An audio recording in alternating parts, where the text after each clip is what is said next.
pushing me back. And he keeps pushing me back. Now, if I let life happen to me and I go along with his creation, he's going to keep pushing me back, and it's not going to be very good, because his intent, first of all, is a negative. It's a low vibration. Here's how the Aikido works. We're not a doormat. We don't let people, this is not passive. It's not aggressive, but again, it's that middle path. It's not aggressive, it's not passive. It's assertive. And this feels better. It doesn't feel good to be aggressive, and it doesn't feel good to be passive. Okay, so here's how we would deal with it. As he pushes me, I move before I pick up his intent, because I see his body starting to reach, and I really don't want him to make contact. We want to be able to pick up the intent before he actually makes contact. He's already committed, and he would be, I'm not throwing him. He's already so overextended. He's already overcommitted. It would be like pulling a chair off of somebody. That is hard to stop in motion. The mind, body, spirit, everything, the mental, everything has already happened. So we do not look at the hand. We use our peripheral vision, or soft gaze, where you can see the whole picture, where you'll stay relaxed, and he comes in. And you move. And you do not telegraph any emotions. You're anticipating his... No, you're not anticipating. You're picking up the intent. Okay. Because anticipation is kind of like waiting. You're feeling the energy. You can feel it when you're relaxed. When you're anticipating, you won't be able to feel it.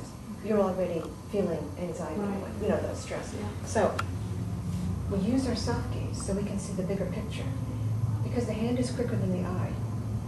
And so we don't even look at the weapon if we're working with weapons. We look at the soft gaze. And you see how I get off the line? I don't stay on that line, so that I'm not going to be part of his creation. His intent is a lower vibration, and if I stand there, I'm going to be a part of his creation, and that's why we think life happens to us. This happened. Fear comes in, victimization.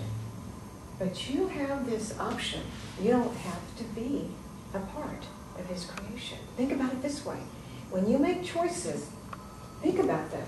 When you make a choice, am I going to move toward the direction I'm heading, or am I moving away from what I want? Because we take a lot of detours in life, too many, and we don't get to where we're going because we get distracted. We're constantly, every day, we're bombarded.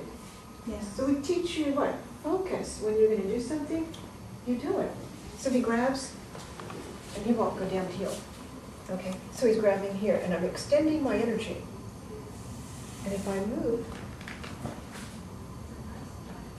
I don't have to think about he's grabbing my wrist, because if I do that, I'm locked in. My body doesn't move.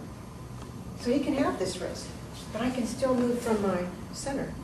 Now, if he puts one foot in front, because you only have two legs, I'm just going to show him the weak ankle. He's going to be strong here. And we tested a person. They're strong here. But if I go here where there's no leg or base, I don't even have to do very much. I'm going to shift my weight from the front. He's gone. He doesn't have it, front or back. He doesn't have that stability. So we use that angle. If I go right between his legs, right between. Okay. Now some people, they're like, let's say they're in a horse stance. Okay, so kind of face down. Okay, where would he be strong? On size. Because he's got the base is right here. Now watch. Now see, I'm not pushing from upper body. I'm going to use this, my whole body weight. He's strong. He's strong. This takes nothing. It takes nothing to do that when you know about these ankles, because you don't have the four legs on the table. You have two. So when we see the bigger picture, we can kind of see this angle, and we use that as a leverage because it's there and it works. So this extension of energy. Let's see, so he grabs. Okay, let's say he pulls in and draws me in. Okay, where's his energy going?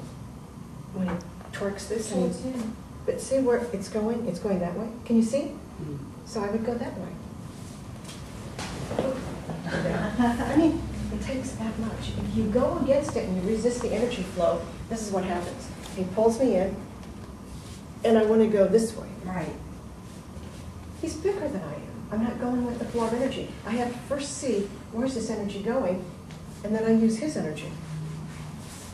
You always feel that energy? Pardon? You feel that Oh, you where can the see it. energy's going? Oh, you can see it, because you turn this way. If you did a hook punch, we'll slow, and I won't move.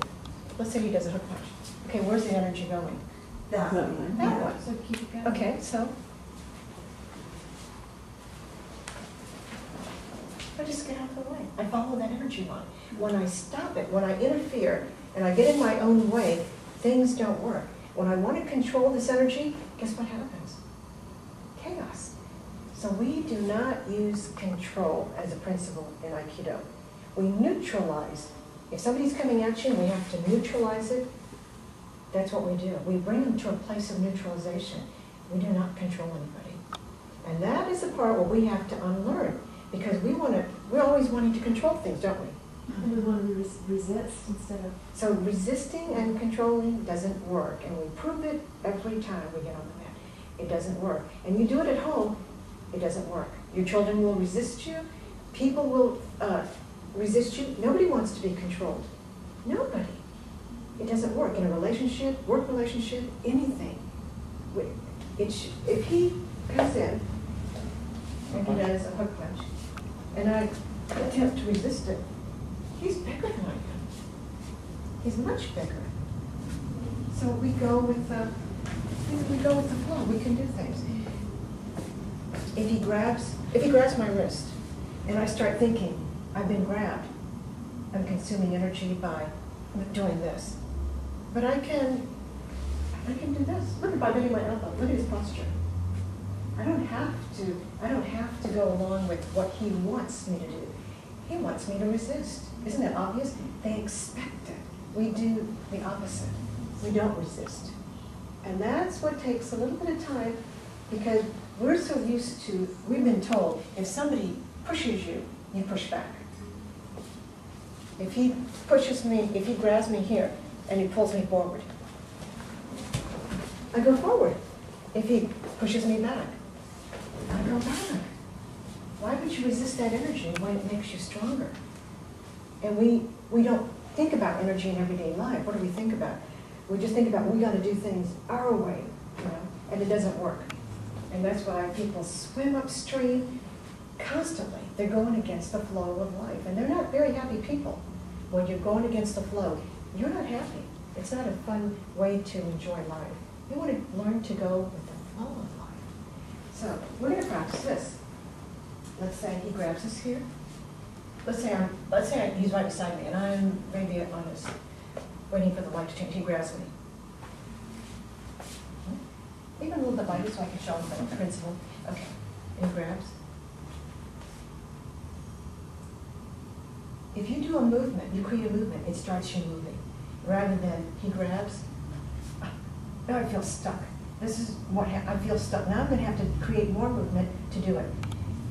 So you're looking straight ahead, you're using your self gaze, and he grabs, and you're moving before he even grabs you, because you're in a relaxed state. You're not thinking thoughts, I hope he doesn't grab me, and I don't feel very comfortable. You're already rooted in a negative vibration. And that thinking is going to bring him to grab you. But if you're not thinking that, and you're using your self gaze, you're going to be very relaxed. So you practice, you do it when you're driving. You're looking ahead when you're driving. If you work on the computer a lot, normally people don't blink very much on the computer with it working. Every 20 minutes, look away, and if you can look out a window, use your soft gaze, because it improves your vision and it relaxes your eyes. We carry so much tension in our eyes from technology now because we work on the computer more than what we used to. But rest your eyes and relax yourself. Okay? So, let's say again, you're standing, and then you're going to have the person grab you. You're looking straight ahead, and he grabs. Move. Because then you can start to do things. You don't know how he's going to grab, but just so that you move, you create a movement. Let's see. And you can reach over with his other hand. I just don't know which hand he's going to grab. Look at his position. It's bending my elbow. and you're gonna see you're gonna feel the difference when he grabs and you don't bend. Did you see that reaction on my face? I can do this really well. I can tense up really fast if I don't use my soft case, okay. And if I stay relaxed and he grabs, I can move before he grabs me because I'm not thinking negative thoughts and I'm relaxed. And we have to